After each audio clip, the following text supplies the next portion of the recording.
یہ سب سے پہلے نیند کے تعلق سے، رات کے تعلق سے بات رکھتا ہوں۔ نبی اکرم صلی اللہ علیہ وسلم فرماتے ہیں، صحیح بخاری کی روایت، آپ نے فرمایا جس شخص نے بستر پر لیٹتے وقت آیت الکرسی پڑھی، جس شخص نے بستر پر لیٹتے وقت آیت الکرسی پڑھی، اس پر اللہ کی طرف سے ایک محافظ نگران مقرر کر دیا جاتا ہے، اللہ کی طرف سے ایک فرشتہ اپوائنٹ کر دیا جاتا ہے، تعینات کر دیا جاتا ہے، چنانچہ صبح تک شیطان اس کے قریب نہیں آ پاتا، چنانچہ شیطان اس کے قریب صبح تک نہیں آ پاتا۔ تو آپ اور ہم جانتے ہیں برے خواب کس کی طرف سے ہوتے ہیں؟ شیطان۔ جب انسان مایوس ہوتا ہے تو اس کو ڈپریشن میں کون ڈالتا ہے؟ شیطان۔ یاد رکھیے، انسان کو جب وہ مایوس ہوتا ہے نا تو شیطان آ کے کیا کرتا ہے؟ دیکھیں، کبھی کبھار انسان کا پریشان ہونا، اسٹریسفل ہونا اس کا نیچر ہے، لیکن شیطان اس اسٹریس کے پیریڈ میں کرتا یہ کہ آپ کو ڈپریس کرتا ہے۔ ڈپریشن سمجھتے ہیں نا؟ یہ بہت خطرناک مرض ہے اور دنیا اس میں مبتلا ہوتی جا رہی ہے، دن بہ دن لوگ اس میں گر رہے ہیں، بلکہ سب سے زیادہ دوائیں جو امریکہ میں یا فرسٹ ورلڈ کنٹری جس کو کہتے ہیں، جو بڑے اپنے آپ کو جدید ماڈرن کہتے ہیں، ان کے پاس سب سے بڑا ایشو پرابلم آج ڈپریشن کا ہے۔ ڈپریشن کی وجہ سے ان کو نیند نہیں آتی ہے، ڈپریشن کی وجہ سے ان کو بیماریاں ہو رہی ہے، ڈپریشن کی وجہ سے وہ پریشان ہے، ڈپریشن کی وجہ سے سب سے ہائیسٹ ریٹ آف سوسائڈز ہے، حالانکہ وہ ماڈرن ڈیولپڈ کنٹریز ہے، پیسہ ہے، مال ہے، دولت ہے، روپیہ ہے، سب سہولتیں اور لونز وغیرہ تو اتنے عام، مطلب پیسے کا بھی مسئلہ نہیں، ساری زندگی خرچ میں گزر جاتی ہے، باپ کا خرچ بیٹا چکا رہا ہے، ایسی حالت ہے، یہ ہو رہا ہے۔ اس کے بعد بھی ڈپریشن، سوسائڈ مطلب سوسائڈ یا سوسائڈل اٹیمپٹس کرنا خود ڈپریشن کی علامت، تو گویا ڈپریشن کی وجہ سے اتنے سارے وہ مسائل میں پھنسے ہیں، اس لیے کہ ان کے پاس جس کو کہتے ہیں دلی سکون اور اطمینان نہیں ہے نا، اللہ کا ذکر چونکہ وہ نہیں کرتے، اور قرآن میں اللہ نے بیان کر دیا الا بذکر اللہ تطمئن القلوب، اللہ کے ذکر میں ہی مومن کے دل اطمینان پاتے، یاد رکھیے اس بات کو، ٹھیک ہے۔ لہٰذا آپ صلی اللہ علیہ وسلم کیا فرما رہے ہیں؟ جو شخص رات میں سوتا ہے، سونے سے پہلے کیا کرے؟ آیت الکرسی۔ کیا ہے آیت الکرسی؟ سورہ بقرہ سورہ نمبر 2 کی آیت نمبر 255 اس کو بولتے ہیں آیت الکرسی۔ اللہ لا الہ الا هو الحی القیوم، یہ جو آپ پڑھتے ہیں یہ آیت الکرسی ہے۔ اس آیت الکرسی کو جو پڑھتا ہے تو کیا ہوتا ہے اس کو فائدہ؟ جی، ایک محافظ، ایک فرشتہ اس کے اوپر تعینات کر دیا جاتا ہے اللہ کی طرف سے، صبح تک وہ اس کی کیا کرتا ہے؟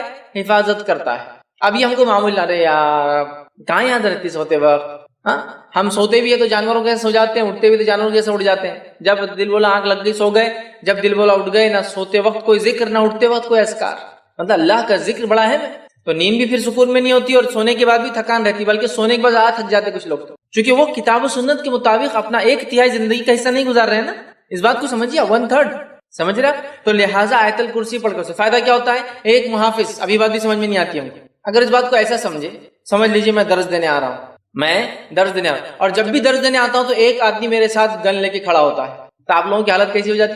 سوال بھی کریں گے تو لمٹ میں کریں گے، آپ سمجھ رہا؟ کون کھڑا ہے؟ ایک محافظ، اور وہ بھی کس میں سے؟ انسانوں میں سے۔ وہ بھی کن میں سے؟ انسانوں میں سے۔ اس کے لمٹس اور میری لمٹس میں زیادہ فرق نہیں ہے، سمجھ رہے آپ؟ انسان ہے وہ، لیکن امپیکٹ پبلک پہ کیسا پڑتا؟ محافظ ہے ان کے ساتھ، اسپیشل آدمی ہے، کچھ نہ کچھ پرابلم دکھ رہا ہے، یا تو کوئی کیس چل رہا ہے تو ان پر کوئی کیس ہے، دونوں ہی شکلوں میں حفاظت کی جاتی ہے کہ انسان، یا تو اس سے کسی کا کچھ ہوا تو اس کی حفاظت کے لیے کہ کوئی مار نہ دے اس سے پہلے کہ گواہی دے، یا پھر اس کی جان کو خطرہ ہے تو محافظ۔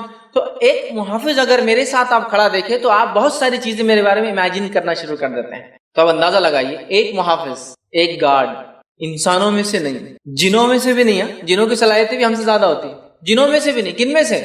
ایک محافظ فرشتوں میں سے اگر ہو تو وہ آدمی کی کیا ویلیو ہو جاتی ہے اندازہ لگائے۔ لیکن یہ کیا ہونا؟ فری کا محافظ ہے نہیں ہونا ہم کو، ہاں وہ محافظ جس کو روز 3-4 ہزار روپے گورنمنٹ پیڈ پلس اس کی گن پہ ڈیپینڈ ہے کتنا چارجز لیں گی، پتا ہے آپ کو؟ جب آپ کو ایک پرائیویٹ باڈی گارڈ ملتا ہے نا گورنمنٹ کی طرف سے، تو اس کے گن کے اعتبار سے اس کے چارجز بڑھتے جاتے ہیں، وہ کیا استعمال کرتا ہے، سمجھ رہے آپ؟ اس کا لیول کیا ہے، تو وہ ہم کو بہت خوشی ہوتی ہے، لیکن اللہ رب العزت فری ایک محافظ دیتا ہے، صرف آپ کو سونا ہے تو کیا پڑھنا ہے؟ آیت الکرسی، اللہ لا الہ الا هو الحی القیوم، یہ آپ کو پڑھنا ہے، مطلب پوری جو آیت ہے، اور اس کے بعد ایک محافظ اللہ کی طرف سے۔ اچھا، کس سے حفاظت کر رہا ہے وہ؟ سب سے ذلیل قسم کی اللہ کی مخلوق جو انسانوں کو سب سے زیادہ تکلیف دیتی ہے اور جو یہ ارادہ کر کے آئی کہ جہنم میں سب کو لے جائیں گے، اس سے محافظ کرنے کے لیے ایک فرشتہ تعینات ہو جاتا ہے۔ تو اب اپنی ارادوں کو ہم گارڈ کریں گے، مصیبتوں سے، پریشانیوں سے، مشکلوں سے، برے خواب سے، ڈپریشن سے، پریشانیوں سے، نا کیسے گارڈ کریں گے؟ آیت الکرسی پڑھ کر سوئیں گے، یہ ہمارا معمول ہو، اس کو ہم اپنا زندگی کا لائف کا سسٹم بنا دے، یاد رکھیے، ٹھیک ہے۔ تو پہلی چیز تھی رات کو ہم کیسے گارڈ کریں، میں نے یہ بات آپ کے سامنے رکھ دی۔ بچوں کو بچپن سے اس کی تربیت دیجیے، بڑے خود جب یہ کریں گے تو بچے خود پوچھیں گے امی آپ کیا پڑھتے ہیں، ابو آپ کیا پڑھتے ہیں، اور آپ ان کو بتائیں گے بیٹے یہ پڑھتے ہیں یہ پڑھتے ہیں، اور خود بخود آپ کی حفاظت ہوں گی، یاد رکھیے بڑی اہم چیز ہے تدابیر ہے حفاظت کے لیے، ٹھیک ہے۔ آئیے دوسرا پوائنٹ، دوسری چیز جو حفاظت کے لیے ہم دیکھیں گے کہ مصیبت آنے سے پہلے ہم کیا کریں یا نہ ہے اس کے لیے کیا کریں، وہ ہے حدیث اس طرح سے ہے جو کہ جامع ترمذی کی اور ابو داؤد میں روایت آتی ہے، اور عبداللہ بن جو ہے خبیب رضی اللہ عنہ اس حدیث کے راوی فرماتے اور کہتے ہیں کہ میں نے اللہ کے رسول صلی اللہ علیہ وسلم سے عرض کیا کہ اللہ کے رسول صلی اللہ علیہ وسلم میں کیا پڑھوں اپنی حفاظت کے لیے، مطلب اپنی حفاظت کے لیے، مصیبتوں کو ٹالنے کے لیے، پریشانیوں سے بچنے کے لیے میں کیا پڑھوں میں؟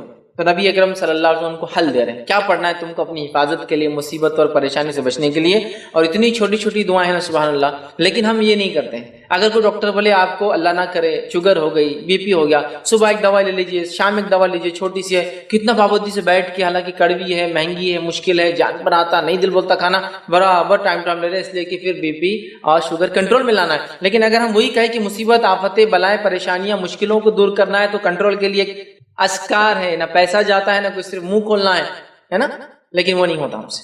آئیے تو انہوں نے کہا اللہ کے رسول صبح اور شام کے معاملے میں میں پڑھوں، مطلب حفاظت کے لیے کیا پڑھوں؟ تو نبی اکرم صلی اللہ علیہ وسلم کو فرماتے اور کہتے ہیں ہر صبح اور شام 3 مرتبہ تم یہ پڑھو، کیا پڑھو؟ قل هو اللہ احد 3 بار، صبح اور شام، شام سمجھتے نا رات نہیں، مغرب شام کا وقت ہے، اور صبح مطلب فجر کے بعد، تو اب کبھی بھی صبح اور شام یہ پڑھو تم، کیا پڑھو؟ 3 مرتبہ قل هو اللہ احد پڑھو، پھر فرمایا 3 مرتبہ قل اعوذ برب الفلق پڑھو، پھر فرمایا 3 مرتبہ قل اعوذ برب الناس پڑھو۔ مطلب تینوں سورے ایک ساتھ آتے ہیں قرآن میں، 112 نمبر کا سورہ، 113 نمبر کا سورہ، 114 نمبر کا سورہ۔ ان 3 صورتوں کو آپ صلی اللہ علیہ وسلم فرما رہے کریں، ان 3 صورتوں کو تم پڑھیں تو آپ کو ہر وقت پریشانی والی چیز سے اللہ تعالیٰ بچانے کے لیے کافی ہو جائے گا۔ وہ پوچھ رہے ہیں میں کیا کروں، مصیبت پریشانی آفت کوئی آ جائے تو آپ صلی اللہ علیہ وسلم سلوشن پیش کریں۔ سلوشن یہ ہے کہ صبح اور شام 3 مرتبہ سورہ اخلاص، سورہ فلق، سورہ ناس پڑھا کرو، یہ تمہارے لیے کافی ہو جائے گا، مصیبتوں کے لیے، پریشانیوں کے لیے، مشکلوں کے لیے کافی ہو جائے گا۔ اور اس کے تعلق سے یاد رکھیے ہم اتنی لاپرواہی برتتے ہیں، حالانکہ کتنے چھوٹے سورے ہیں، کتنے عام ہیں، تقریباً سب کو یاد ہوتے ہیں، لیکن یہ ہم سے نہیں ہوتا ہے، یہ نہیں ہوتا۔ ہاں کوئی مصیبت آ گئی اور کوئی کہے ایک ٹانگ پہ کھڑے رہ کر 11 بار سورہ یاسین پر برابر کر رہے ہیں، آدھی رات کو چھت پہ جا کر ایک ٹانگ پہ کھڑے رہ کے سورہ یاسین 11 بار پڑھو، حالانکہ 8 پہ 10 بار میں نیچے گر کے پڑھتے، دوسرا بار بھی ٹوٹ جاتا جو اچھا تھا، وہ سب کریں گے، ہے نا۔ دوسرے دن آ رہے پیر ٹوٹ، کیا بات ہے، تم کسی کو بول نہیں سکتے کہ ایک پیر پہ کھڑے ہو کے گرے دوسرا بھی ٹوٹ گیا، وہ نہیں بولو، وہ برابر کریں گے۔ آنے کے بعد 21 دن تک جو ہے سورہ یاسین کو آپ یہ پڑھو، حالانکہ ثابت نہیں ہے، پورے قرآن کو الٹا پڑھنا شروع کرو، وہ بھی ہم کریں گے۔ کتنا سلوشن کتنا آسان ہے، 1 سورہ، 2 سورے اور 3 سورے، کتنی آیتیں ہو رہی ہیں، کتنی چھوٹی چھوٹی آیتیں، قل هو اللہ احد ہو گئی ایک آیت، اللہ الصمد لم یلد ولم یولد ولم یکن له 4 آیت، چلو ماشاءاللہ ہو گئی۔ 4 آیتوں کو 3 بار بول تو کتنے بار ہو رہا، 12 آیت، ہے نا۔ یہ اتنے کم جملے ہیں کہ اس سے کئی گنا، کئی درجے زیادہ جملے میں اور آپ بولتے ہیں دن بھر میں، بات کرنے کی شکل میں، بیوی سے، بچوں سے، پڑوسیوں سے، باس سے، کسٹمر سے۔ صبح شام 3 مرتبہ پڑھنا ہے، اور 3 مرتبہ پڑھ کے فنش، آپ نے اپنے آپ کو محفوظ کر لیا۔ صحابی کیا فرما رہے کہ میں کیا کروں حفاظت کے لیے، آپ صلی اللہ علیہ وسلم کیا سلوشن دے رہے، تم یہ 3 چیزیں صبح اور شام پڑھ لو، مطلب 3 بار 3 سوروں کو صبح اور شام پڑھنا ہے، تو گویا 3 بار 3 سورے، دن میں ہو تو 9 اور شام میں 9، اتنے سورے پڑھنا ہے۔ اور اس کے بعد یہ ہوگا، آپ صلی اللہ علیہ وسلم فرماتے ہیں کہ 3 مرتبہ پڑھو اور پڑھیں تو آپ کو ہر آفت و پریشانی والی چیز سے بچانے کے لیے یہ کافی ہے۔ اور نبی اکرم صلی اللہ علیہ وسلم کی حدیث بھی سورت کے تعلق سے، سورہ فلق اور سورہ ناس کے تعلق سے آپ نے فرمایا ان 2 صورتوں سے بہتر پناہ مانگنے والی کوئی صورت نہیں، ان 2 صورتوں سے بہتر، ان 2 صورتوں میں۔ آپ صلی اللہ علیہ وسلم بیمار ہوئے، خود پڑھتے تھے سورہ فلق سورہ ناس، بخار آیا جو آپ کا آخر مرض تھا، خود نہ پڑھ سکے تو کیا کہا اپنی زوجہ محترمہ سے، عائشہ رضی اللہ عنہا سے، تم پڑھ کے دم کرو۔ نبی اکرم صلی اللہ علیہ وسلم پہلے کچھ دعائیں پڑھا کرتے تھے حسن اور حسین کو نظر نہ لگے، بولے نظر بد۔ جب سورہ فلق سورہ ناس آئی، صحابہ بولتے ہوئے آپ نے دعائیں چھوڑ کے سورہ فلق سورہ ناس پڑھ کے دم کرنا شروع کر دیا۔ تو بخار آیا، بیمار ہوئے تو آپ نے یہ پڑھا، بچوں کو نظر نہ لگی تو آپ نے یہ صورتیں پڑھی، آندھی اور طوفان آتی تب بھی آپ یہ 2 صورتیں پڑھتے ہیں، آندھی اور طوفان آ گئی سفر میں، قل اعوذ برب الفلق اور قل اعوذ برب الناس آپ تلاوت کرتے آندھی اور طوفان سے۔ جادو ہوا تو جادو کا علاج اسی سے کیا گیا، سورہ فلق اور سورہ ناس۔ کتنی عظیم صورتیں ہیں، کتنی اہم صورتیں ہیں، لیکن معوذتین انہیں کہا جاتا ہے۔ لیکن ان صورتوں کے تعلق سے ہمارا رویہ کیا ہے، مجھے زیادہ بتانے کی ضرورت نہیں ہے۔ ہمارا معاملہ دین کے معاملے میں کیسا ہے، سب کچھ دنیاوی کرنے کے بعد پھر دیکھیں گے اسلامک سلوشن کیا ہے. اصول کیا ہونا چاہیے؟ سب کچھ دینی کرنے کے بعد ہم سوچیں گے پھر دنیا کے اعتبار سے کیا کرنا چاہیے. اسلام نے کیا سلوشن دیا پہلے وہ چیک کر لیتے ہیں, پھر سلوشن دیکھیں گے دنیا میں کیا ہے. ہمارا معاملہ کیا ہے؟ سب کچھ دنیا میں. کسی کو بخار آیا بچے کو تو پہلے کیا کرتے ہیں؟ بخار آتی بھاگ کے تھرمامیٹر لاتے ہیں, جبکہ کیا کرنا چاہیے تھا؟ سورہ فلق سورہ ناس پڑھ کے دم کرنا چاہیے. اچھا مار لگا تو ہم سب سے پہلے کیا کرتے ہیں؟ یا تو زخم ہوا تو بینڈیڈ لگانے کے لیے بھاگ رہے ہیں, یا پھر کوئی اسپرے مارنے کے لیے تاکہ وہ درد وہ تکلیف دور ہو جائے, یہ کر رہے نا. جبکہ حدیث میں کیا آتا ہے؟ جب کسی کو مار لگے تکلیف ہو تو اس جگہ ہاتھ رکھ کے کیا پڑھے وہ 3 بار بسم اللہ پڑھ لے, یہ اس کے لیے کافی ہو جائے. علاج بھی کرنا ہے لیکن پہلے بسم اللہ پڑھنا ہے 3 بار. تو اس چیز میں کیا ہوں گی؟ رفاقت, ڈھیل, آسانی ہو جائے. ہم کیا کرتے ہیں پہلے اللہ کا ذکر چھوڑ کے ارے باپ رے, ارے ماں گے بخار آ گیا اس کو تو ہے نا, ارے باپ رے کتنا بخار آ گیا. اللہ کا ذکر چھوڑ کر ماں اور باپ کو یاد کر, جبکہ دونوں خود بھی کام نہیں آئیں گے مصیبت میں. انسان کبھی تو سامنے کھڑا ہوتا ہے لیکن کچھ نہیں کر پاتا اپنے بچوں کے لیے. کیا کر سکتا ہے؟ نہیں کر سکتا, اس کے بس میں نہیں ہوتا. تو جو کر سکتا ہے وہ ذات کو چھوڑ کر جو نہیں کر سکتے ان کو یاد کرنے میں کوئی فائدہ نہیں آتا. سمجھ رہے ہیں بات؟ تو یہ عادی ہم بنا لیں. یہ دوسری چیز تھی. پہلے ہم نے رات کی حفاظت دیکھ لی, اب ہم نے کیا حفاظت دیکھی؟ صبح اور شام کی حفاظت دیکھ لی. صبح اور شام پڑھنے سے کیا ہوتا ہے؟ سارا دن مصیبت پریشانی سے آپ سیف گارڈ ہو. چلیے آگے بڑھتے ہیں. ابو مسعود رضی اللہ عنہ فرماتے اور کہتے ہیں, یہ جو ہے بخاری کی روایت ہے, آپ نے فرمایا کہا جس نے رات کو سورۃ البقرہ کی آخری 2 آیتیں پڑھ لی, جس نے رات کو سورۃ البقرہ کی آخری 2 آیتیں پڑھ لی, تو فرماتے ہیں اور کہتے ہیں کہ نبی اکرم صلی اللہ علیہ وسلم فرمایا کہا یہ اس کے لیے کافی ہو جائیں گے.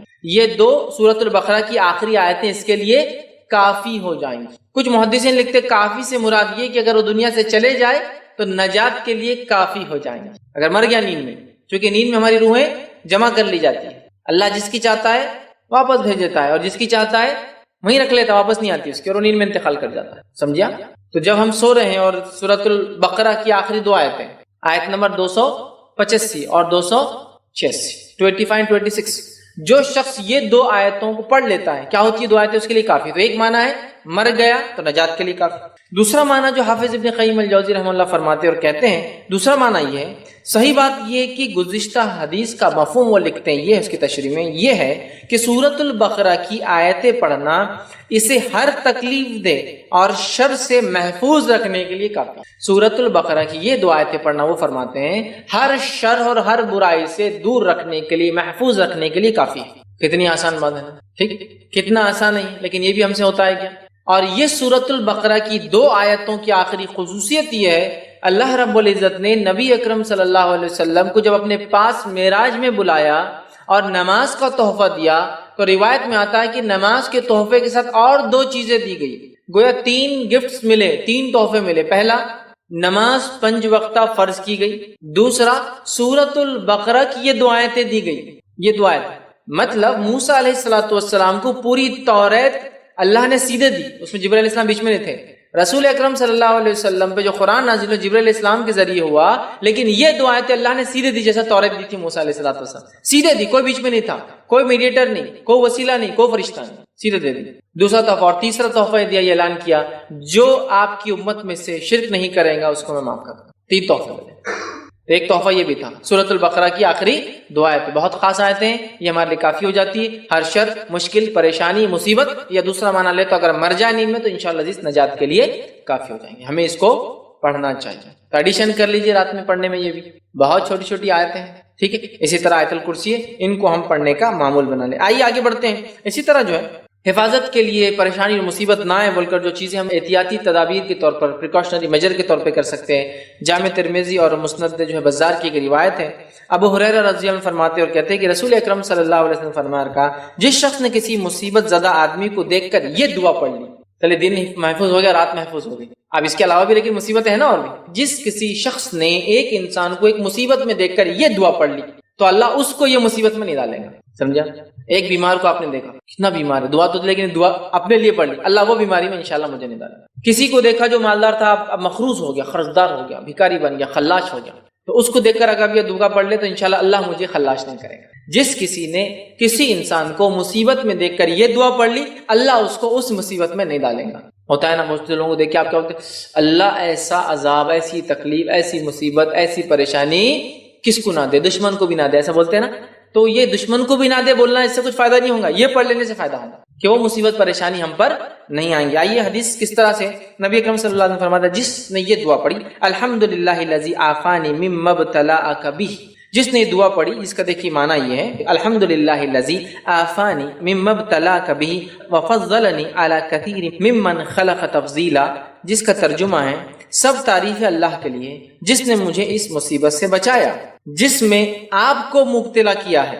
مطلب دعا کرے اللہ، تمام تعریف ہے اللہ کی جس نے مجھے اس مصیبت سے بچایا جس میں آپ کو مبتلا کیا ہے۔ پھر آگے اس کا معنی ہے اور جس نے مجھے بہت سی دیگر مخلوقات پر فضیلت عطا کی ہے، تو وہ مذکورہ دعا پڑھنے والا کبھی بھی مصیبت میں جس میں وہ مبتلا ہے ہم نہیں پڑھیں گے۔ کسی کی پریشانی دیکھ کر اگر یہ دعا ہم پڑھ لیں تو ہم اس پریشانی سے انشاءاللہ بچ جائیں گے۔ ہوتا ہے نا آدمی کبھی کسی کا ایکسیڈنٹ دیکھ کے بہت پریشان ہوتا، ایسا ہمارے ساتھ نہیں ہونا۔ کسی کے بچوں کی تکلیف دیکھ کے ہمارے ساتھ نہیں ہونا، تو یہ پڑھ لے تو انشاءاللہ ہمارے ساتھ وہ چیز نہیں ہوگی۔ آئیے تو اب یہ ہم نے رات دیکھ لیا، صبح اور شام دیکھ لیا، کسی کی مصیبت دیکھ کر اپنے آپ کو کیسے بچانا وہ بھی سیکھ لیا۔ آئیے آگے بڑھتے ہیں۔ ایک اور روایت میں ہے نبی اکرم صلی اللہ علیہ وسلم فرماتے، صحیح مسلم کی اور جامع ترمذی کی روایت ہے، جو 5واں پریکاشنری میجر ہم دیکھ رہے ہیں، جس شخص نے شام کے وقت 3 مرتبہ یہ کلمات پڑھ لیے، شام کے وقت 3 مرتبہ یہ کلمات پڑھ لی، اعوذ بکلمات اللہ التامات من شر ما خلق، یہ اگر کلمات پڑھ لیے تو آپ صلی اللہ علیہ وسلم فرماتے اور کہتے ہیں اسے اس رات ڈنک مارنے والا کوئی جانور نقصان نہ پہنچائے گا۔ ڈنک سمجھتے ہیں؟ بچھو اور سانپ اور مختلف علاقوں میں مختلف کیڑے جو جب کاٹتے ہیں تو تکلیف ہوتی، زہر ہوتا ہے، اس میں مکوڑا بھی ہو سکتا ہے، چمٹی ہو سکتی ہے نا، کاٹتے آپ کو تکلیف محسوس ہوتی ہے چونکہ ایک قسم کا پوائزن یا زہر وہ چھوڑ دیتے جسم کے اندر، سمجھ رہے؟ تو آپ فرماتے ہیں اسے رات ڈنک مارنے والے جانور کا زہر نقصان نہیں پہنچائیں گا۔ مطلب 2 باتیں، یا تو وہ ڈنک نہیں مارے گا یا ڈنک مار لے تو اس کے ڈنک کا نقصان نہیں ہوگا۔ 2 باتیں آ رہی اس کے اندر، اس کو اس رات کسی جانور کے کاٹنے کا، زہریلے ڈنک مارنے کا اثر نہیں ہوگا، ٹھیک۔ اور اس تعلق سے جو ہے سہیل جو ہے وہ فرماتے ہیں، جو ایک راوی حدیث کے وہ فرماتے اور کہتے ہیں ہمارے گھر میں، جو وہ فرماتے گھر میں ان الفاظ کو یاد کر کے ہر رات سارے لوگ پڑھا کرتے تھے۔ مطلب ایک راوی حدیث ہے، وہ فرماتے ہیں کہ ہم نے جب یہ روایت سنی اور خود اس روایت کو کرتے ہیں، انہوں نے کہا ہمارے گھر میں ہم سب کیا کرتے تھے، اس حدیث پر عمل کر کے روز رات میں سوتے وقت یا رات میں یہ پڑھتے تھے اعوذ بکلمات اللہ التامات من شر ما خلق، جس کا ترجمہ میں اللہ کی پناہ، اللہ کے کامل کلمات کے ذریعے تمام مخلوق کے شر سے پناہ مانگتا ہوں، میں اللہ کے کلمے میں پناہ لیتا ہوں تمام مخلوق کے شر سے۔ تو وہ فرماتے ہیں تو ڈنک کا اثر نہیں ہوا۔ فرماتے ہیں تو ایک لونڈی تھی ان کے پاس جس کو رات میں ایک زہریلے جانور نے ڈنک مار لیا، مگر اس کو بالکل بھی تکلیف محسوس نہ ہوئی۔ کیوں نہیں ہوئی؟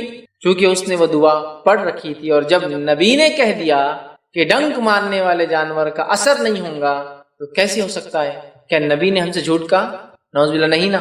تو پھر وہ کہہ رہی ہے جب میں نے اس توکل کے ساتھ پڑھا، دیکھیے میں کیوں کہہ رہا ہوں یہ بات، بہت سی بار ہوتا ہے اعوذ بکلمات اللہ التامات من شر ما خلق، رات میں کاٹ دیا، دیکھو تم نے بولے تھے، اس کے بعد بھی جو ہے کیڑے مکوڑے مجھے کاٹ رہے ہیں، ہے نا۔ وہ توکل، وہ ایمان، وہ بھروسہ، وہ یقین بھی تو لگتا ہے نا۔ آپ سمجھ رہے بات کو؟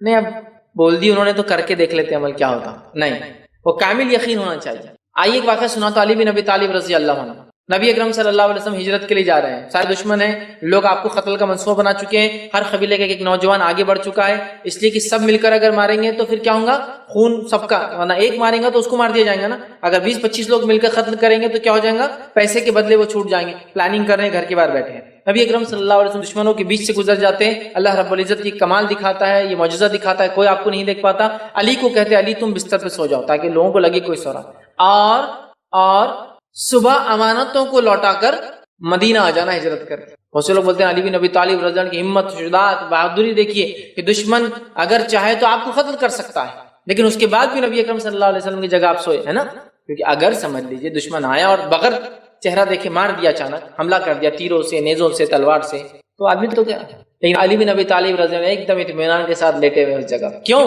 کہ نبی نے کیا کہا، علی میرے بعد ان چیزوں کو لوٹا کر مدینے آنا، مطلب مجھے جانا ہے مدینے، نبی کہہ رہے ہیں نا، توکل ہے کہ نبی نے کہہ دیا نا آنا ہے لوٹا کر، تو میں اٹھوں گا بھی صبح اور لوٹاؤں گا بھی اور جاؤں گا بھی۔ رسول اللہ صلی اللہ علیہ وسلم بتا دیا نا، صبح اٹھ کر امانتوں کو لوٹا کر آنا ہے تم کو، تو نبی نے جب کہہ دیا امانتیں لوٹانے آنا ہے تو اس کا مطلب میں زندہ رہوں گا تبھی تو امانتیں لوٹاؤں گا اور واپس بھی جاؤں گا مدینے۔ سمجھ رہے ہیں بات؟ یہ توکل اور بھروسہ ہوتا ہے، تو وہ ہونا چاہیے۔ نہیں اب بولے تو ٹھیک ہے کر لیتے، ویسا نہیں، رسول اللہ صلی اللہ علیہ وسلم بولے ختم ہو گیا. یہ وہی ہے کہ تو آپ بغیر اپنے دل سے تو کوئی بات نہیں کہتے, بس اب میں یہ جب پڑھ لوں گا انشاءاللہ میرے بچے میں سب محفوظ رہیں. اعوذ بکلمات اللہ التامات من شر ما خلق. ٹھیک ہے, تو یہ ہوا پانچواں طریقہ. کیڑے مکوڑوں سے, ان سے بھی تو مصیبت پریشانی آ جاتی نا. آپ سوچئے کیڑے مکوڑوں سے کاٹنے سے کیا تھی وہ تو دور, خالی ایک چونٹی اگر کان میں چلا جائے تو کیا ہو جاتا ہے انسان کا, ہے نا, یا کیڑا چلا جائے تو کیا چیخ پکار, کتنے پرابلمس اور کتنی مصیبتیں. ٹھیک ہے, چلا گیا تو کان کے اندر, ٹھیک ہے, اور پھر ڈاکٹر کے پاس بھاگو. ٹھیک, تو بہرحال کان میں اگر کیڑا وغیرہ چلے جائے, ٹھیک ہے, تو اس کا ایک آسان سلوشن یہ ہے کہ آپ جو ہے کان کے اندر پانی یا تیل ڈال دیں. ٹھیک, جب اندر جاتا ہے تو خود بخود وہ جانور یا تو مر جاتا ہے سفوکیشن, سانس نہیں لینے کی وجہ سے, یا باہر نکل کے آتا ہے. اس کو آپ کاڑی ڈال کے اور صاف نہ کریں, اس لیے کہ وہ اور اندر چلا جاتا ہے اور مشکل ہوتی ہے. ٹھیک ہے, اور ٹھنڈا پانی یا ٹھنڈا تیل آپ نہ ڈالیں, کوشش کریں کہ وہ تھوڑا سا وارم ہو, اس لیے کہ کان کا اندر کا ٹیمپریچر کم ہوتا ہے, اور اگر ٹھنڈا ڈالے تو آپ کو پھر چکر سے ہو جاتے ہیں, ہے نا. اس سے بہتر ہے تھوڑا کنکنا ہو, گرم نہیں ہو, وارم, وہ ڈالیے, انشاءاللہ دیکھیں نکل جائے. تو ہم اس سے کتنا پریشان ہوتے ہیں آپ یاد رکھیے. تو اندازہ لگائیے کہ اگر کوئی زہریلا جانور کاٹ لے تو نہیں. ویسے ہمارے پاس, ہم شہروں میں رہتے ہیں تو یہ ساری چیزیں ہم کو محسوس نہیں ہوتی ہے, لیکن جب آپ شہروں سے نکل کر گاؤں دیہات وغیرہ میں جاتے ہیں تب آپ محسوس کرتے ہیں کہ یار کھلے جنگل میں سو رہا ہوں اور کچھ بھی آ سکتا ہے, کاٹ سکتا ہے. تب آپ یہ دعائیں ویسے تو ہمیشہ کرنا چاہیے چاہے آپ جہاں بھی ہو, لیکن میں کہہ رہا ہوں ایک مثال, ہم کو چونکہ سمجھ میں نہیں آتا نا, یہ نعمت ہے اللہ تعالیٰ کی جو دعاؤں کی شکل میں, اذکار کی شکل میں ہمیں دی گئی, لیکن ہم اس کو فالو نہیں کرتے. بہرحال یہ ہوا صبح شام 3 بار یہ کلمات پڑھنا. اسی طرح چھٹی چیز اپنی حفاظت کے لیے جو ہم کریں گے وہ یہ ہے, یہ روایت اس طرح سے ہے, یہ جامع ترمذی کی روایت ہے. نبی اکرم صلی اللہ علیہ وسلم نے فرمایا, خالہ بنت جو حکیم جو ہے رضی اللہ عنہا اس کی راویہ ہے, وہ فرماتی ہے, وہ کہتی ہے رسول اکرم صلی اللہ علیہ وسلم فرماتے ہوئے انہوں نے سنا, جس شخص نے کسی جگہ پڑاؤ ڈالا, پڑاؤ ڈال سمجھتے ہیں, سفر میں آپ رکتے ہیں, اسٹے کرتے ہیں, ٹیمپرری اسٹے جنگل وغیرہ میں. جس شخص نے کسی جگہ سفر میں پڑاؤ ڈالا اور یہ کلمات پڑھ لی, کون سے, وہی کلمات, اعوذ بکلمات اللہ التامات من شر ما خلق, یہ کلمات پڑھ لیے, میں اللہ کے کامل کلمات کی پناہ مانگتا ہوں, کامل کلمات کے ذریعے اللہ کی بنائی ہوئی شر یا شرانگیز چیزوں سے پناہ مانگتا ہوں, تو اس جگہ سے کوچ کرنے تک کوئی چیز اسے نقصان نہیں پہنچائیں گی, اس جگہ سے آگے جانے تک کوئی چیز اسے نقصان نہیں پہنچائیں گی. یہ چاہے جنگل میں پڑا ہو, ریگستان میں پڑا ہو, یا ہمارے شہروں میں پڑا ہو. ہوتا ہے نا, میں ٹیمپرری یہاں سے نکلا ممبئی گیا, ممبئی سے نکلا حیدرآباد گیا, حیدرآباد سے نکلا دلی گیا, تو یہ ٹیمپرری میں رکتا ہوں ہر جگہ. تو میں جیسی اس شہر بستی میں جاؤں رکوں, اعوذ بکلمات اللہ التامات من شر ما خلق, تو اب میرا اسٹے پورے بستی کے اندر سکسیسفل ہوگا. تو ہر رات کیڑوں سے, موذی جانوروں سے, زہریلے چیزوں سے بچنے کا طریقہ معلوم ہو گیا. ہر سفر کے اندر جس جگہ جاؤ تو وہاں محفوظ حفاظت کرنے کا طریقہ, تو رات بھر کی حفاظت کا طریقہ مل گیا. رات میں نیند میں مر جائے تو اس کی حفاظت کا طریقہ مل گیا. اس کے بعد ہم کو سارے دن میں صبح اور شام کی حفاظت کا طریقہ مل گیا. دوسرے جو ہے آیت کی طرف چلتے ہیں کہ دوسری وہ آیت جس کی فضیلت ہے وہ ہے سورہ بقرہ سورہ نمبر 2 کی آیت نمبر 156 کا ایک حصہ, جس میں اللہ نے فرمایا انا للہ و انا الیہ راجعون. پوری تفصیلات بہرحال آپ جانتے ہیں. اللہ رب العزت قرآن کے اندر جو ہے یہ بڑی مشہور اور معروف آیت ہے 155 156 157 سورہ بقرہ کی, ٹھیک ہے. اس میں وبشر الصابرین, اور اللہ فرماتا ہے صبر کرنے والوں کو بشارت دے دو, الذین اذا اصابتهم مصیبۃ قالوا انا للہ و انا الیہ راجعون, کہ ان لوگوں کو خوشخبری سنا دو جب ان پہ کوئی مصیبت یا پریشانی آتی ہے تو وہ کیا کہتے ہیں, ہم اللہ کی طرف سے آئے ہیں اور اللہ کی طرف لوٹ کر ہمیں جانا ہے. اولئک علیہم صلوات من ربہم ورحمہ, انہی کے لیے اپنے رب کی طرف سے جو ہے صلوات ہے, درود ہے, اور ان کے لیے فضل ہے اور رحم ہے. واولئک هم المهتدون, اور یہی لوگ ہدایت یافتہ ہیں. تو انا للہ و انا الیہ راجعون کی بڑی بڑی فضیلت ہے. یہ ہر چیز کے گمنے پر, ہر چیز کے کھونے پر, کسی چیز کے چلے جانے پر, کسی چیز کے نہ ملنے پر, ایسی چیز جس سے انسان کو ایسا نقصان ہو, کسی نقصان کے لیے, یہ تمام چیزوں کے لیے پڑھی جاتی ہے. یہ کوئی پرٹیکولر دعا نہیں کہ کوئی مر جائے تو اس کو پڑھا جائے, اس لیے کہ ہوتا ہے ہمارے پاس, ہمارے ہندوستان کے ماحول میں ہم دیکھتے ہیں علم کی کمی کی بنیاد پر لوگ صرف کوئی مرتا ہے تو یہ جملہ پڑھتے ہیں انا للہ و انا الیہ راجعون, اس کے علاوہ یہ جملہ کبھی پڑھا نہیں جاتا ہے نا. اور اگر کوئی بولے کہ وہ صاحب بیمار ہو گئے اور بولے انا للہ و انا الیہ راجعون, تو بولتے ہیں پاگل ہو گئے کیا, مرا تھوڑی ابھی وہ زندہ ہے, تم تو یار ابھی سے وہ کر رہے, تم تو وارث بھی نہیں ہے, تم کو کیا فائدہ ہو رہا اس کے مرنے سے. ارے بھائی صحت چلے گئی, بیماری آ گئی, چونکہ صحت چلی گئی, انا للہ و انا الیہ راجعون. چیز گم گئی, انا للہ و انا الیہ راجعون. چیز نہیں مل رہی, انا للہ و انا الیہ راجعون. کوئی نقصان ہوگا, انا للہ و انا الیہ راجعون. ہم اللہ کی طرف سے آئے اور ہمیں لوٹ کر اللہ کی طرف ہی جانا ہے. سمجھ رہے آپ, یہ بڑی اہم چیز ہے, بہت اہم چیز, لیکن ہم اتنی معمولی چیز کو نہیں سمجھ پاتے. اللہ ہم پر رحم کرے. انا للہ و انا الیہ راجعون کا اپنا معمول بنا لی. کوئی مصیبت، کوئی پریشانی، کوئی بیماری، کوئی تکلیف، کوئی چیز کھونا، کوئی چیز گمنا، کوئی چیز نہ ملنا، سب پہ پڑی ہے انا للہ و انا الیہ راجعون. کہ تو اللہ نے کہا فرمایا وبشر الصابرین، صبر کرنے والوں کو بشارت دے دو. اب جن جن چیزوں پر صبر ہوتا ہے ان چیزوں پر انا للہ و انا الیہ راجعون پڑھا جا سکتا ہے. صبر کرنے والوں کو بشارت دے دو کہ یہ کیا کرتے ہیں، الذین اذا اصابتهم مصیبت، جب ان پہ کوئی مصیبت پریشانی آتی ہے تو کہتے ہیں انا للہ و انا الیہ راجعون. یہ نہیں کہا جب ان کے گھر میں کوئی موت ہوتی ہے تو کہتے ہیں انا للہ و انا الیہ راجعون. کوئی مصیبت، کوئی پریشانی آئی تو کیا پڑھی ہے، انا للہ و انا الیہ راجعون. کہ تو ایسے ہی لوگوں کو خوشخبری ہے فبشر الصابرین، تو ایسے صبر کرنے والوں کو بشارت دے دو جو مصیبت آتی ہے تو کہتے ہیں ہم اللہ کی طرف سے آئے تھے اور اللہ کی طرف لوٹ کر ہمیں جانا ہے. اس کو ہم عام کر دیں، یاد رکھیے بڑی اہم چیز ہے. صحیح مسلم کی روایت ہے، ام سلمہ رضی اللہ عنہا فرماتی اور کہتی ہے کہ میں نے رسول اللہ صلی اللہ علیہ وسلم فرماتے ہوئے سنا. کب فرماتے ہوئے سنا؟ جب اللہ کے رسول صلی اللہ علیہ وسلم ان کے شوہر کا انتقال، ابو سلمہ کا انتقال ہوتا ہے. آپ صلی اللہ علیہ وسلم گھر پہنچتے ہیں، ابو سلمہ کی آنکھیں کھلی ہے، انتقال ہو چکا ہے. نبی اکرم صلی اللہ علیہ وسلم آنکھوں کو بند کرتے ہیں اور بند کر کے کہتے ہیں کہ جب انسان مر جاتا ہے روح نکلتی ہے، پیر سے شروع ہوتی ہے نا، تو جب نکل جاتی ہے تو آنکھیں اس کا پیچھا کرتی ہے، اس کو دیکھتی ہے، لہٰذا انتقال کے بعد آنکھیں بند کر دینی چاہیے. تو آپ نے بند کیا اور فرمایا جب کسی مسلمان کو مصیبت پہنچتی، پھر دیکھیے حدیث میں جب کسی مسلمان کا کوئی مرتا ہی نہیں کہا، جب کسی مسلمانوں کو مصیبت، پریشانی، تکلیف، دکھ، ڈپریشن، کچھ بھی ہو، گم گئی کوئی چیز، نہیں مل رہی کوئی چیز، کھو گئی کوئی چیز، سمجھ رہے آپ، مصیبت پہنچتی ہے اور وہ اللہ عز و جل کے حکم کردہ کلمات، وہ اللہ عز و جل کی حکم کردہ جس کا حکم اللہ نے دیا فبشر الصابرین، صبر کرنے والوں کو بشارت دے دو. ٹھیک ہے، الذین اذا اصابتهم مصیبت، جب ان پہ کوئی مصیبت آتی ہے تو کیا کرتے ہیں انا للہ و انا الیہ راجعون. کوئی مصیبت پہنچتی ہے تو اللہ عز و جل کے حکم کردہ کلمات کو ادا کرتا ہے، انا للہ و انا الیہ راجعون، یہ کلمات ادا کرتا ہے اور پھر کہتا ہے اللہم اجرنی فی مصیبتی واخلف لی خیرا منہا، اے اللہ جو مصیبت مجھ پر آئی ہے اس کا مجھے بہترین بدلہ عطا فرما، بہترین بدل عطا فرما.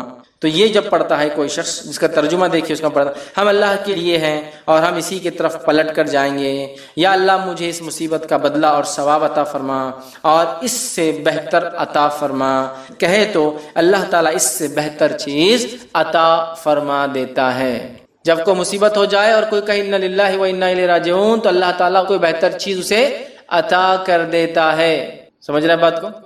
ابو ام سلمہ رضی اللہ عنہ فرماتی، آگے اس حدیث کے اندر اور اس میں وضاحت نہیں، دوسرے واقعے میں آتا ہے، انہوں نے یہ کلمات پڑھے، انہوں نے یہ کلمات پڑھ لی جب اللہ کے رسول صلی اللہ علیہ وسلم کہتے ہوئے سنا.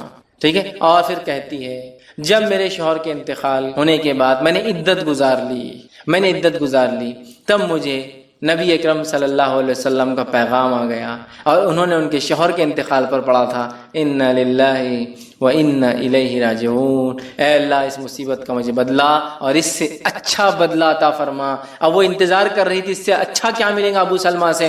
ابو سلمہ جو ہے ان کی بڑے فضائل، یاد رکھیے بہت جلیل القدر صحابہ میں سے ہے اور یہ سب سے پہلے ہجرت کرنے والے لوگوں میں سے، بدری صحابہ میں سے. اب یہ سوچ رہی تھی اس سے اچھا کیا ہو سکتا ہے دنیا میں شوہر کے اعتبار سے. تو اللہ کے رسول صلی اللہ علیہ وسلم کا پیغام آیا جس سے اچھا کچھ بھی نہیں ہو سکتا ہے نا، جس سے اچھا کچھ بھی نہیں ہو سکتا ہے. پھر انہی کا ایک واقعہ ہے، اب نکاح ہو گیا اللہ کے رسول صلی اللہ علیہ وسلم سے. ایک مرتبہ خیال آیا ابو سلمہ بھی مسلمان، بڑے جلیل القدر صحابی، اللہ کے رسول صلی اللہ علیہ وسلم تو نبی، اب میں جنت میں جاؤں گی تو کس شوہر کے ساتھ رہوں گی، دونوں مسلمان. تو ایک خیال آیا لیکن شرم آئی پوچھنے کو، جھجک ہوئی. تو ایک مرتبہ ایسا پوچھا اللہ کے رسول اگر ایک خاتون کے ایک سے زیادہ شوہر رہے ہو اور سب ایمان والے رہے ہو تو جنت میں کس کے ساتھ رہیں گی؟ سمجھ رہے آپ؟ تو اللہ کے رسول صلی اللہ علیہ وسلم فرمایا جس کے اخلاق اچھے ہوں گے وہ اس کے ساتھ رہیں گی. تو ان کو بڑا تعجب ہوا، اخلاق؟ تو کہا ہاں اخلاق بڑی اہم چیز ہے، اچھے اخلاق ہوں گے. ٹھیک ہے، تو اب یہ مطمئن ہو گئی کہ کس کے ساتھ رہیں گی؟ اللہ کے رسول صلی اللہ علیہ وسلم کے ساتھ. سمجھ رہے آپ؟ تو پھر انا للہ و انا الیہ راجعون یہ بڑا اہم کلمہ ہے، بڑا اہم جملہ ہے، بڑی اہم چیز ہے. ہر مصیبت، تکلیف، پریشانی، کوئی چیز کھو جائے، کوئی مر جائے، کوئی چیز نہ ملے، کوئی نقصان ہو جائے، کچھ بھی ہو، اینی تھنگ، کوئی بھی چیز جس کو مصیبت میں آپ شامل کرو یا جس پہ آپ کو صبر کرنا پڑے، تب کیا پڑھ لو انا للہ و انا الیہ راجعون. کوئی چیز چوری ہو گئی انا للہ و انا الیہ راجعون، کوئی چیز نہیں مل رہی انا للہ و انا الیہ راجعون، کوئی چیز گم گئی انا للہ و انا الیہ راجعون، کوئی مر گیا انا للہ و انا الیہ راجعون، کوئی بیمار ہو گیا انا للہ و انا الیہ راجعون. سب کچھ بھی ہو سکتا، کچھ بھی ہو سکتا. ٹھیک ہے، تو بڑا افضل کلمہ ہے، یاد رکھیے. ٹھیک ہے، اس آیت کا حصہ تھا. اب آئیے اسی طرح قابل رشک عمل یاد رکھیے، معمولی چیز نہیں۔ آئیے آگے بڑھتے ہیں۔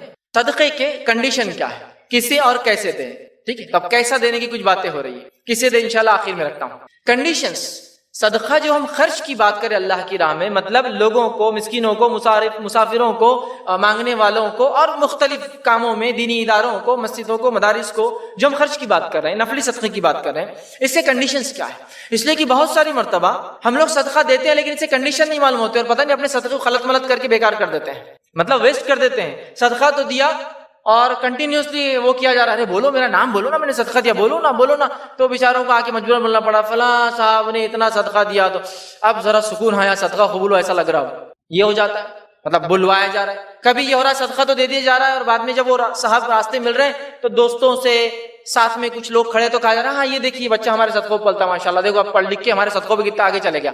سمجھ رہا ہے بات کو کہ اب زکات دے رہا ہے، تو یہاں یہ عمل کیا مطلب ایزا دے کر، تکلیف دے کر اس کو جو ہے صدقے کے تعلق سے بتایا جا رہا ہے۔ کہیں یہ ہو رہا ہے کہ صدقہ دیا ہی اس لیے جا رہا ہے کہ ارے صدقہ دیا تو نام آتا ہے کہ چلو پھر لسٹ میں نام لکھ دو، اس لیے کہ پھر میں بھی اب صدقہ دوں گا۔ تو کنڈیشنز کیا ہے ایکسیپٹیبلٹی کی، مطلب اللہ تعالیٰ صدقے کو کب قبول کرتا ہے وہ بھی تو جاننا ضروری ہے۔ تو یاد رکھیے صدقہ ایک مستحب اور نفلی عمل ہے، ایک نفلی مالی عبادت ہے، تو اس عبادت کو بھی ہمیں خالص اللہ کے لیے کرنا ہے۔ تو صدقے کی پہلی کنڈیشن یہ، پہلی شرط یہ ایکسیپٹنس کی، جس صدقے کو اللہ قبول کرتا ہے وہ صدقہ جو صرف اور صرف اللہ کے لیے دیا جائے، فرسٹ کنڈیشن ہے۔ اور میں سمجھتا ہوں اس کو بہت تفصیل میں بتانے کی ضرورت نہیں ہے۔ نبی اکرم صلی اللہ علیہ وسلم نے فرمایا، حدیث بڑی واضح، بڑی سخت ہے، روایت کے الفاظ اس طرح سے ہے کہ نبی اکرم صلی اللہ علیہ وسلم کے تعلق سے ابو ہریرہ رضی اللہ عنہ حدیث کو روایت کرتے ہیں، اور اس حدیث کو جب آپ روایت کرتے ہیں تو ایک شخص شام سے آج کے جدید دور کے سیریا سے، شام سے نکل کر آتا ہے، مدینہ پہنچتا ہے، لوگوں سے پوچھتا ہے ابو ہریرہ کہاں رہتے ہیں، ابو ہریرہ کہاں رہتے ہیں؟ لوگ کہتے ہیں کہ ابو ہریرہ رضی اللہ عنہ وہاں رہتے ہیں۔ وہ پوچھتے پوچھتے گھر پہنچتا ہے، گھر پہنچ کے آپ کے بازو بیٹھتا ہے اور بیٹھ کر پوچھتا ہے ابو ہریرہ میں تم سے شام سے سفر کر یہاں اس لیے آیا صرف کہ رسول اکرم صلی اللہ علیہ وسلم کی کچھ باتیں آپ سے سنوں۔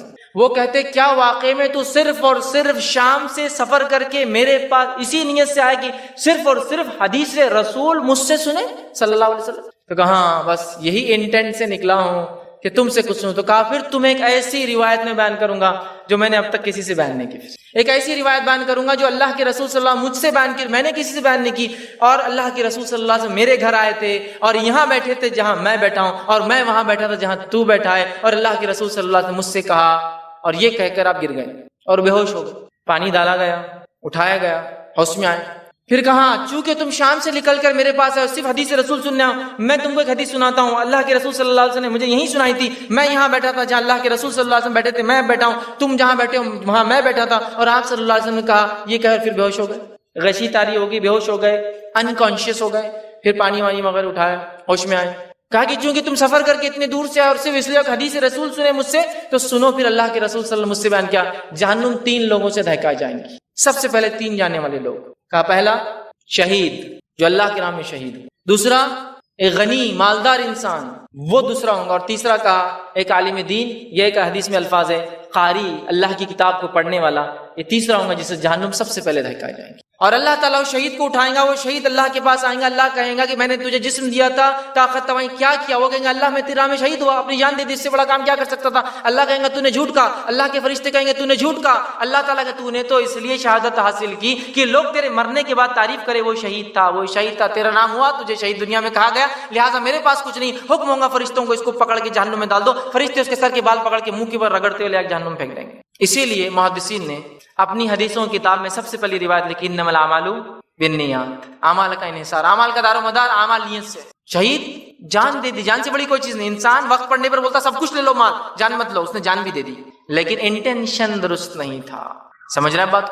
دوسرا وہ شخص جس نے مال خرچ کیا، اللہ کہیں گے تجھے مال دیا تھا کیا کیا ہوگا؟ اللہ بہت خرچ کیا، یہ کیا یہ کیا، اللہ کہیں گے تو نے جھوٹ کہا، فرشتے کہیں گے تو نے جھوٹ کہا، تو نے تو مال اس لیے خرچ کیا کہ لوگ کہے فلاں آدمی کتنا خرچ کرتا اللہ کے راہ میں، تیری تعریف تو کی گئی دنیا میں، تو شہرت پا گیا، اب کچھ نہیں، فرشتوں کو حکم جہنم میں ڈال دیا ہے۔ تیسرا وہ آدمی جس کو اللہ نے دین کا علم دیا تھا، اس نے لوگوں کے علم اس لیے بتایا کہ اس کا نام ہو، تعریف ہو۔ یہ ایک روایت میں آتا وہ قاری تھا، قرآن پڑھتا تھا، بہت اچھا پڑھتا تھا، اللہ کہیں گا میں نے تجھے عقل دی تھی، صلاحیت دی تھی، قرآن پڑھنے کی صلاحیت دی تھی، اچھا کیا کیا؟ وہ کہیں گے اللہ میں نے تیرے دین کا علم حاصل کیا، لوگوں میں تبلیغ کی، وہ کہیں گے اللہ میں نے قرآن کو یاد کیا اور لوگوں کو سنا، اللہ کہیں تو نے جھوٹ کہا، فرشتے کہیں گے تو نے جھوٹ کہا، تو نے قرآن اس لیے سنا، تو نے علم اس لیے حاصل کیا کہ تیرا نام ہو، تعریف ہو، کتنا اچھا قاری، کتنا اچھا عالم ہے، دنیا میں جو چاہیے تھا مل گیا۔ اٹھا کر جہنم میں پھینک دینے کا حکم ہوگا۔ تو پہلا کام کیا کرنا ہے ہمیں؟